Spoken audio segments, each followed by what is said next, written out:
अब हम शुरू करते हैं विवेक चूड़ामणि का 14वां भाग। 14वें भाग में बंधन और मोक्ष के बारे में बताया गया है। इस भाग में बंधन का स्वरूप यानी कि अज्ञान, देहात्म भ्रम और वासना, और मोक्ष का स्वरूप यानी कि जीवन मुक्ति, विदेह मुक्ति और सच्चिदानंद अनुभव का विस्तृत विवेचन है। साथ ही बंधन के प्रकार यानी कि आणव, मायाई और कर्म, ये तीनों कर्म संचित, प्रारब्ध और आगामी का विवेचन, मोक्ष के व्यवहारिक लक्षण भी इसमें प्रतिपादित है। गुरु कहते हैं अब हम बंधन और मोक्ष के स्वरूप को विस्तार से समझेंगे। बंधन क्या है, मोक्ष क्या है, बंधन कब और कैसे होता है, मोक्ष कब और कैसे होता है। इन प्रश्नों का उत्तर जानना अत्यंत आवश्यक है, क्योंकि जब तक बंधन का स्वरूप स्पष्ट ना हो तब तक मुक्ति का उपाय भी स्पष्ट नहीं होता। जैसे रोग जाने बिना उपचार नहीं होता, वैसे ही बंधन जाने बिना मोक्ष नहीं होता। तो गुरु कहते हैं कि बंधन कोई बाहरी जंजीर नहीं है, ये एक आंतरिक भ्रांति है। मैं शरीर हूँ, मैं मन हूँ, मैं सीमित जीव हूँ, यह मिथ्या धारणा ही बंधन है। इस धारणा के से राग, द्वेष, भय, शोक, काम, क्रोध सभी उत्पन्न होते हैं और इनसे कर्म होते हैं। कर्म से संस्कार होता है और संस्कार से पुनर्जन्म होता है। यह संसार का चक्र है। बंधन का मूल अज्ञान है। मैं ब्रह्म हूँ, इसको न जानना। बंधन का एकमात्र कारण अज्ञान है। अज्ञान ना हो तो बंधन नहीं। जैसे अंधकार ना हो तो ठोकर नहीं, वैसे ही अज्ञान ना हो तो संसार दुख नहीं। यह अज्ञान अनादि है, कब से है पता नहीं, जाना भी नहीं जा सकता, परंतु इसका अंत होता है ज्ञान से।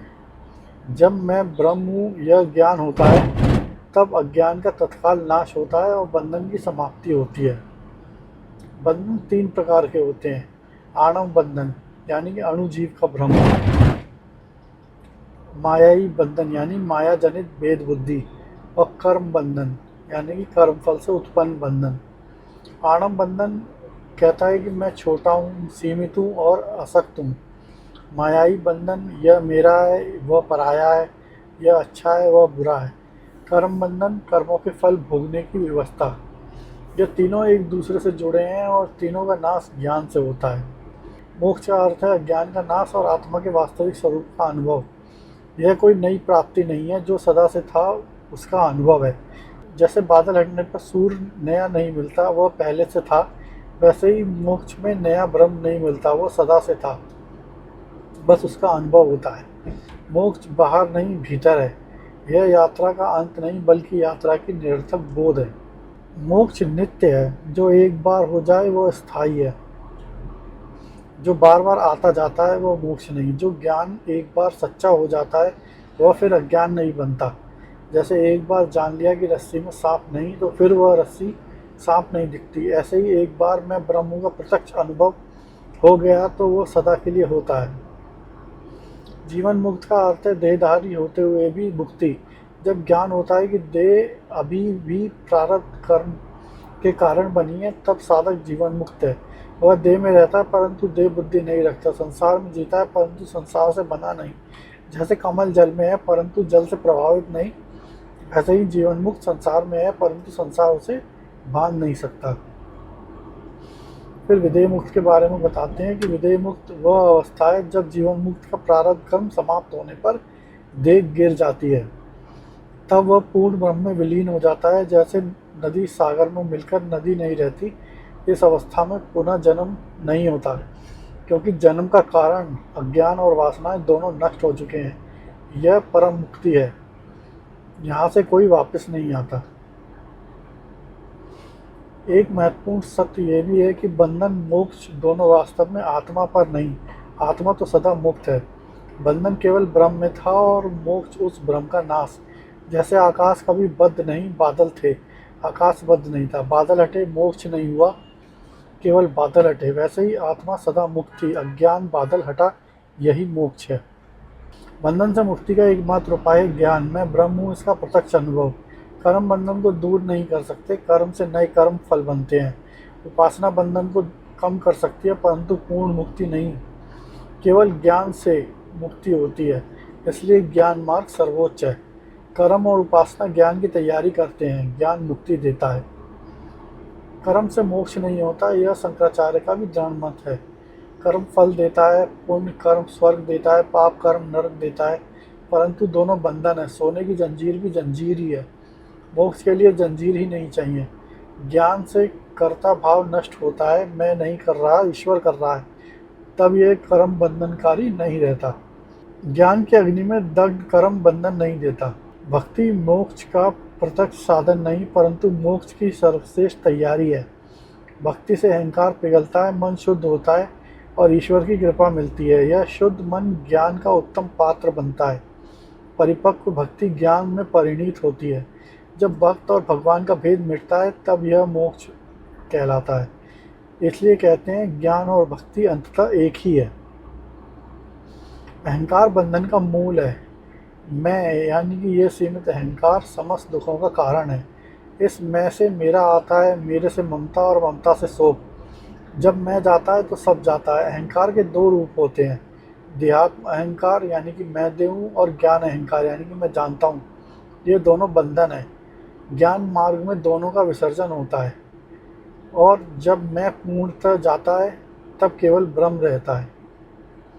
मोक्ष में अहंकार का पूर्ण विसर्जन होता है। जैसे घड़ा टूटने पर घड़े का आकाश और बाहर का आकाश एक होते हैं, घड़े का आकाश ऐसा कुछ नहीं रहता। वैसे ही मोक्ष में मेरी आत्मा और परमात्मा एक होती है। यह अहंकार का विसर्जन भयावह नहीं, यह परमानंद है। जैसे नदी सागर में मिलती है, आनंदित होती है, वैसे ही जीव ब्रह्म में मिलकर परमानंद में होता है। वासना बंधन की जड़ है। वासना के तीन रूप हैं, लोक वासना यानी संसारिक सुखों की चाह, शास्त्र वासना यानी पांडित्य का अहंकार, और देह वासना यानी देह को बनाए रखने की इच्छा। ये तीनों वासनाएं जन्म मृत्यु के चक्र को चलाती हैं। जब तक ये तीनों बंधन है, ज्ञान अग्नि से यह जलती हैं। लोक वासना वैराग्य से, और शास्त्र वासना ज्ञान से, और देह वासना समाधि से खत्म होती है। कर्म तीन प्रकार के होते हैं, संचित, प्रारब्ध और आगामी। संचित अनेक जन्मों से जमा किए हुए कर्म जो अभी फलित नहीं हुए हैं, वो संचित कर्म होते हैं। प्रारब्ध यानी कि इस जन्म में भोगने के लिए निर्धारित कर्म फल, वो प्रारब्ध होते हैं। और आगामी इस जन्म में किए जाने वाले नए कर्म। ज्ञान से संचित और आगामी कर्म नष्ट होते हैं, क्योंकि ज्ञानी में कर्तव्य भाव नहीं होता, परंतु प्रारब्ध कर्म भोगने पड़ते हैं, इसलिए ज्ञान के बाद भी देर रहती है। ज्ञान होने के बाद प्रारब्ध कर्म भोगने पड़ते हैं, इसलिए देह बनी रहती है। जैसे तीर छोड़ने के बाद वापस नहीं आता, जो कर्मफल पक चुके हैं वो भोगने पड़ते हैं, परंतु जीवन मुक्त इन्हें साक्षी भाव से भोगता है। सुख में अत्यधिक हर्षित नहीं होता और दुख में अत्यधिक शोक में नहीं रहता। वह जानता है कि ये प्रारब्ध है और मैं साक्षी हूँ। इस संभाव से प्रारब्ध को भोगना ही जीवन मुक्त का जीवन है। ज्ञान अग्नि संचित कर्मों को जला देती है। जैसे एक छोटी सी अग्नि अनेक वर्षों से जमा घास को एक ही क्षण में जला देती है, वैसे ही ज्ञान अग्नि अनादिकाल से संचित कर्मों को तत्काल नष्ट कर देता है। ज्ञान की अग्नि सभी कर्मों को भस्म करती है, इसलिए ज्ञानी को अनंत जन्मों से संचित कर्मों को भोगने की आवश्यकता नहीं रहती। ज्ञानी के आगामी कर्म बंधनकारी नहीं होते, क्योंकि ज्ञानी में मैं करता हूँ यह कर्तव्य भाव नहीं होता। बिना कर्तव्य भाव के किसी नए कर्म को संस्कार नहीं बनते। जैसे जल पर खींची लकीर तत्काल मिट जाती है, वैसे ही ज्ञानी के कर्म संस्कार नहीं बनाते। ज्ञानी कर्म करता है, खाता है, सोता है, बोलता है, परंतु ये कर्म उसे नहीं बांधते। गुरु स्पष्ट करते हैं कि मोक्ष साधन में ज्ञान सर्वोच्च है, इसके नीचे भक्ति है जो कि ज्ञान की तैयारी करती है, और इसके नीचे कर्म है जो भक्ति और ज्ञान की पात्रता देते हैं। इन तीनों का समन्वय सर्वोच्च साधन है, परंतु यदि किसी एक को चुनना हो तो ज्ञान को चुनें, क्योंकि ज्ञान ही बंधन के मूल अज्ञान को नष्ट करता है। शेष साधन केवल सहायक है। बंधन का व्यवहारिक अनुभव क्या है, ऐसा पूछे जाने पर गुरु बताते हैं कि जब कोई प्रिय वस्तु छिन जाए तो दुख, जब कोई अप्रिय वस्तु मिले तो क्रोध, जब भविष्य अनिश्चित लगे तब भय, जब मृत्यु का विचार आए तब भय। यह सब बंधन के लक्षण हैं।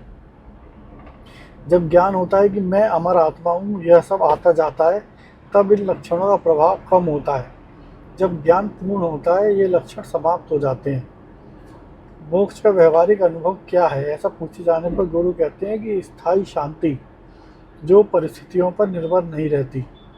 सर्वभूत प्रेम यानी कि जब सब में अपना आप दिखे, और निर्भयता यानी कि जब अमृत जान लिया जाए, और तृप्ति जब अपने स्वरूप में आनंद मिले, संभाव यानी कि सुख दुख मान अपमान में समानता। यह मोक्ष के लक्षण है, परंतु बाहर से नहीं आते, ये भीतर से प्रकट होते हैं। ज्ञान होने पर ये स्वाभाविक रूप से आते हैं। बंधन वास्तव में मिथ्या है, आत्मा कभी बद्ध नहीं थी। जैसे स्वप्न में बंधन होता है परंतु जागने पर पता चलता है कि वह मिथ्या था, वैसे ही इस जगत में जो बंधन प्रतीत होता है वह ज्ञान जागृति पर मिथ्या सिद्ध होता है।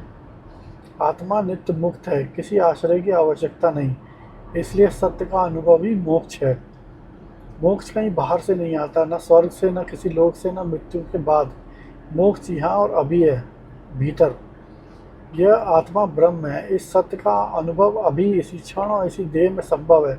जो इसे मृत्यु के बाद के लिए टालता है वह कभी नहीं पाएगा, क्योंकि मृत्यु के बाद भी वही चेतना रहेगी जो अभी है। अभी जागो, यही मोक्ष है। बंधन अनादि है, इसका आरंभ कब हुआ था ये नहीं जाना जा सकता। अनादि काल से जीव माया के आवरण में है, इसलिए मैं देह हूँ, यह धारणा इतनी गहरी है कि तोड़ना कठिन लगता है। परंतु जो अनादि है उसका अंत हो सकता है। जैसे अनंत काल का अंधकार एक दीपक से दूर होता है, वैसे ही ज्ञान की एक किरण अनादि अज्ञान को तत्काल नष्ट कर सकती है। मोक्ष तत्काल हो सकता है, कोई प्रतीक्षा नहीं। जैसे प्रकाश आने पर अंधकार तत्काल जाता है, एक क्षण भी नहीं लगता, वैसे ही ज्ञान होने पर अज्ञान तत्काल जाता है। तत्काल ही मोक्ष होता है, इसलिए उत्तम साधक को गुरु के एक वाक्य से तत्काल मोक्ष हो सकता है, यदि पात्रता परिपक्व हो तो। एक गहरी दृष्टि से बंधन और मोक्ष एक ही सत्ता के दो पहलू हैं। जब आत्मा को अपना स्वरूप नहीं पता तब बंधन, जब आत्मा को अपना स्वरूप पता हो तब मोक्ष। सत्ता एक ही है, परंतु दृष्टि में अंतर है। इसलिए कहते हैं बंधन माया का है, आत्मा का नहीं, और मोक्ष माया नाश का है, आत्मा की प्राप्ति नहीं। आत्मा तो सदा थी ही। जीव की वास्तविक स्थिति यह है कि वह ब्रह्म है, परंतु स्वयं को जीव मानता है। जैसे एक राजकुमार जो भूलकर भिखारी की तरह जी रहा हो, उसकी वास्तविक स्थिति राजकुमार की है, परंतु व्यवहार भिखारी जैसा है। जब कोई उसे बताए कि तुम राजकुमार हो, वह मान ले तो उसकी वास्तविक स्थिति प्रकट हो जाती है। ज्ञान इसी प्रकार जीव की वास्तविक ब्रह्म स्थिति को प्रकट करता है। इसी के साथ ये वाक्य समाप्त करते हैं।